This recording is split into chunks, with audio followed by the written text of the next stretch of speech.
I'm actually on my way to go pick up from the train station my dear friend Julie. We actually met on the Clipper RTW Yacht Race in 2013, so it's been 10 years since we sailed together. And she is just one of the most incredible people. I love her so much. We had so much fun. She did the Southern Ocean with me, and it's just such a laugh. And today we're just going to reminisce about the good old times, tell you a bit about Clipper behind the scenes of what it's actually like and what they don't actually tell you. And we're just going to have some fun and just sail together, have some food. She's come all the way down from London, bless her, and it's going to be such a great day. It's gusting like 25 knots, so it's a bit of a breezy one, but hopefully we'll get some good sailing in. But I can't wait to see her. Oh, it's sexy. All right, mate. Yeah, are you just by the cycle ramp?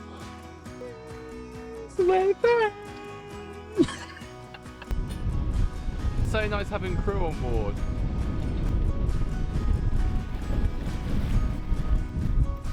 Quite tight.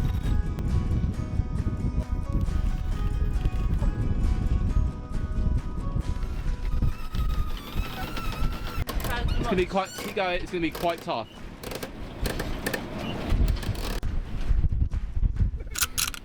Julie and I have made it out. It's quite blowy out here. It's going from like 15 up to 25 knots. We're on like a bit of a close haul at the moment, trying to gain some ground on the channel. But she's doing a great job. It's her first. Well, it's our first time sailing since Clipper. Our first time since Clipper, which was like 10 years ago, which is mad. Crazy. It's quite gusty, but Julie's obviously a natural. Julie and I had many stories on Clipper. We used to spend hours and hours just chatting really. My favourite memories of you and Clipper, Ed. What was doing? Sorry. Right, that's called rounding up. I've already done it right. What? Well, that was adventurous. So Julie, what was your favourite memory? Multitask is what we've learned from this thing. Favourite memory? My favourite memory was you wake at 2 AM. We'd wake up when it was, oh, hang on, what am I doing? And everyone would be miserable because it was the middle of the night, and you would just be so funny and entertaining and lift all our spirits.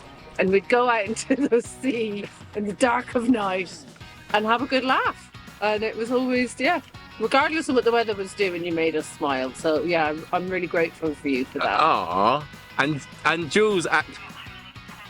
Julie actually broke her spine on the Clipper. Slight exaggeration. From memory, it's funny how you remember stuff so differently. I remember Julie falling onto a rice cooker, but it never happened. It's all been a lie after these 10 years. Quite early on in the race, really, to have a casualty, and it was very embarrassing. I was thinking actually what they don't actually tell us about Clipper. Like, I signed up when I was 15. You signed up. Well, actually, no. Julie's interesting. Julie actually won a competition. Yeah. Do you know what? That year, Henry Lloyd and Gore-Tex were doing this thing called the Gore-Tex Experience Tour, and I think it was the only time they did it with Clipper.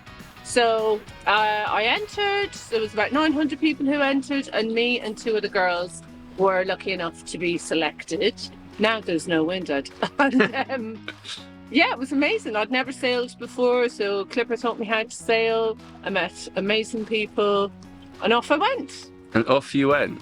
But Yeah. I feel like they never actually, I don't even think it's ever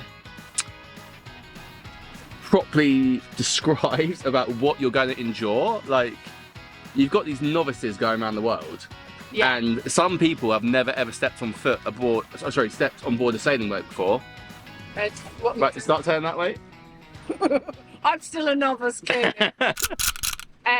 Yeah, I showed my parents a video of leg 3 that was on YouTube about 2 weeks before I went. And my dad, who sleeps like a baby, didn't sleep the whole time I was awake because he was so worried. But I kind of went into it a little bit naive. I think everyone does. And I think that helps. Like, I didn't think there was going to be 60-foot swells and how many knots over the deck? 150 knots, but yeah. On day 3. Whilst having food poisoning. And everyone was so trying to cook in a tiny galley. 100. But we never had, when we did the race, there was no one's ever died on it, had they? So we never really, like, that never crossed my mind, like dying on that race. And when year after there's one death and the year after that 2. Yeah. And I think when we found out, it actually shocked a lot of us who had done the race, because it really hit home how dangerous it actually was. Yeah, and you were like, you did, you know, you circumnavigated, so you experienced all of what the world's oceans has to offer, and like you were saying, it was like 5. Oh, hang on. And you did good. Trying to focus on. I can't talk in helm. I never could. You were saying about the Pacific? Yeah, North Pacific. Yeah. 5, like I'm sure in my head it was 5 and a bit weeks, but I might be exaggerating because on the boat time goes so slowly, crossing oceans. A lovely thing about it. Yeah. You're taken away from the world. Oh, and it felt so like that whole world didn't exist when you're at sea. Like nothing else. There was no news because we did it in 2013, so we didn't have like real cameras, or social media wasn't really a thing. We kind of really got to escape from the norm. Not too tight to pay for the emails. We didn't even have EPIRBs on our race. We didn't even have like personal location beacons. We were literally, if you went over, that was it, gone. And the one guy that actually went over was a guy called Andrew. He went overboard on, and he was on, was it? He was on Derry, London, Derry. Yeah. And did he have an EPIRB? he was one of the only people on the race that had an EPIRB. Okay. And a dry suit. Most of us had neither. And when he went over, he was gone for 45 minutes, and it was traumatic. I'll try and attach a clip actually of him being rescued. But it was just, I remember when we got the Mayday, and it was like the early hours of the morning after a really big storm in the Pacific, and it really shook the crew. Mayday, Lord of the Dawn. This is Stella Coast Guard. Request you give an approximate position of the man overboard, over.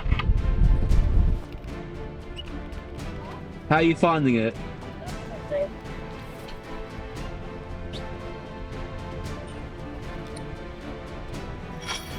Use those muscles, go on! That's a good set point to sail. So Julie's back at the helm. It got a bit gnarly back then. We literally had like 30 knots come through. It's a bit schooly out here.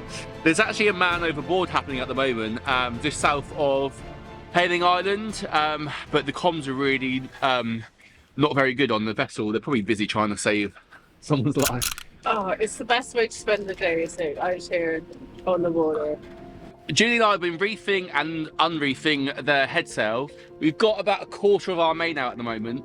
I'm having non-stop issues with our mainsail, which is a bit of a nightmare, and I do need to get that fixed. But the reason why we reef is to reduce our head sail, to reduce the drag on the boat. A lot of the time, people have too much head sail out, and you're fighting, and you're getting a lot of rudder resistance, which creates drag, and you're actually slowing the boat down. So we're trimmed up pretty good. There's like 20 knots of consistent wind just off the nose. The boat is relatively quite flat, and we're making good headway against the tide. Sorry, start reporting this guy. We're gonna have to tack in a second, but just keep doing what you're doing. There's so much. Julie was actually asking me about wind angles, and it's something I need to actually get clued back up on, because I just know a lot of the stuff in my head, and I find it hard to articulate sometimes and get the words out. You're a natural sailor, you always were, and the info's in there, but it's like every time you drive a car, you're not going to be like and now you indicate, and then you press the clutch. Like, you're not going to go through it like that, but because I've not been on the water for a while, I'm like trying to refresh my little brain. She's very, very good, everyone. She is top-notch sailing quality. Captain Jules. Right, we are going to have to change course because we're going to beach the boat.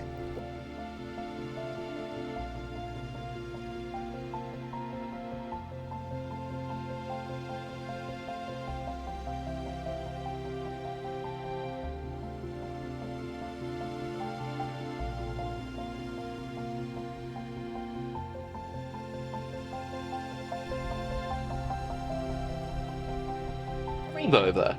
Yes, it's just one great big rainbow. It's beautiful, isn't it? Oh, sorry, Mom. What was your favourite memory of Clipper? Favourite memory? Oh, leaving Cape Town, race start. Race start at Cape Town. Oh, that was fun. Like, everybody waving us off, and there was bands, and just the excitement and the adrenaline rush, you know, the camaraderie of all the boats going out together. And for those of you who don't know, Cape Town was our home port. So we were sponsored by Invest Africa, which linked up with something called the Nelson Mandela's Rainbow Foundation. So on our race, we actually had on every leg, which how many legs were there? 8? Was it 8? Is it 8 or 12? 8 or 12 legs. we had different people taken out from the projects.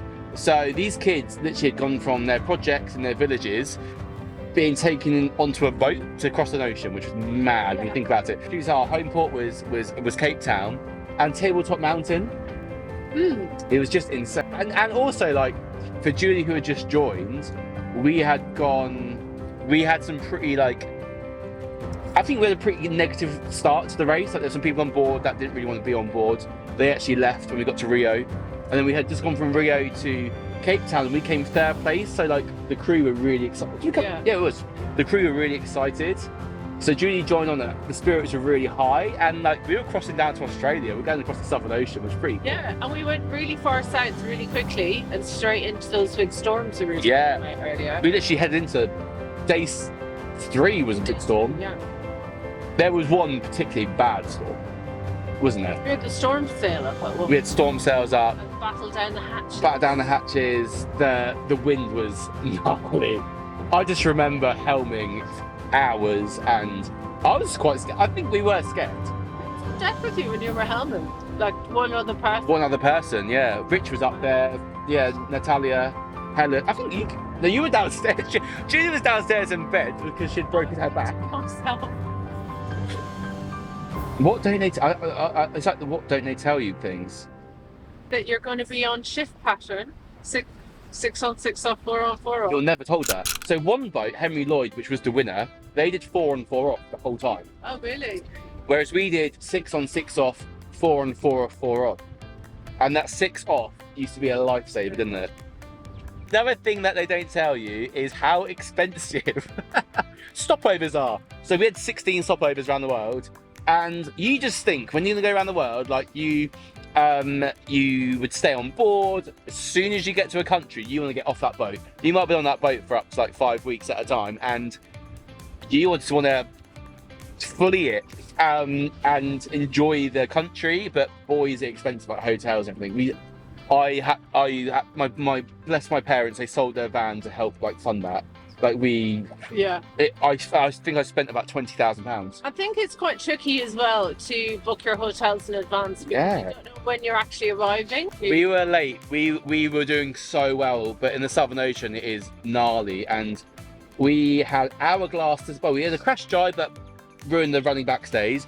We hourglassed our spinnaker, which that spinnaker was out, and then the second spinnaker, or was it the same spinnaker? No, the second spinnaker. Was it just the second spinnaker ripped? Ripped. No, that the hourglass one ripped, and then the other one. The other one came off at the top. Yeah, the other one collapsed into the sea. Yeah. What's that called? I don't even know. I can't remember all the names. Where are you going? I don't know. That way. I was doing really well. You are doing really well. What was Sydney Hobart like? Sydney Hobart was probably one of the most incredible experiences of my life because I was watch leader, and which meant I was in charge of my team and their safety and making sure the boat was running correctly. So it was a real privilege. But boy, like it was the 80th anniversary. Like it was Boxing Day, which when all of our heads were a little bit sore. Yeah. By the way, every race start we start with a hangover without fail. We partied like true sailors. A little bit stricter on that now. Are they? Yeah. Yeah, because that was Sport Wonder. I think we were a bit more serious. Yeah, we did not take it very seriously. But Sydney Hobart was just absolutely incredible. And we got there, and then we partied for New Year's Eve, and then went straight off to Brisbane. Crusty. Potatoes in it. I'm just going to warm it up. So at least I can do. Chef Julie. Water. The tide is currently so strong that we are basically stationary, so the engine is having to just turn on at the mouth of the harbour, so we're going to have a bit of assistance.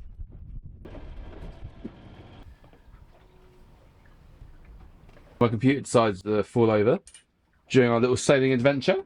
I have to say, it's very nice having someone on board who knows what they're doing. So I shall just go to my cabin for a little nap. Yeah, have a little snooze. Julie just made the most delicious meal in the world. Slow cooked beef. Yeah. Oh, but the washing up. Beautiful skies over here. And then behind you, it's like dark clouds.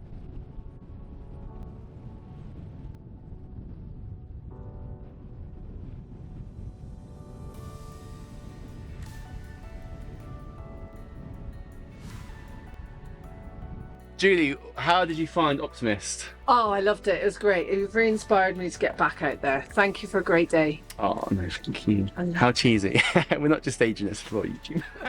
We actually do love each other lots. But no, we'll be back out again soon. Hopefully Julie will be down in the summer when it's a bit warmer. And we'll go further afield, but I hope you enjoyed learning lots about Clipper Race. I'm sure there's plenty more to tell you about. And if you have any questions, please comment below. And if you haven't subscribed already, remember to. And if you want to follow us on our Instagram channel, head over to Sailing Optimist 95 and you'll find us there for daily updates. Anything else? Thanks for a great day. Bye. Bye.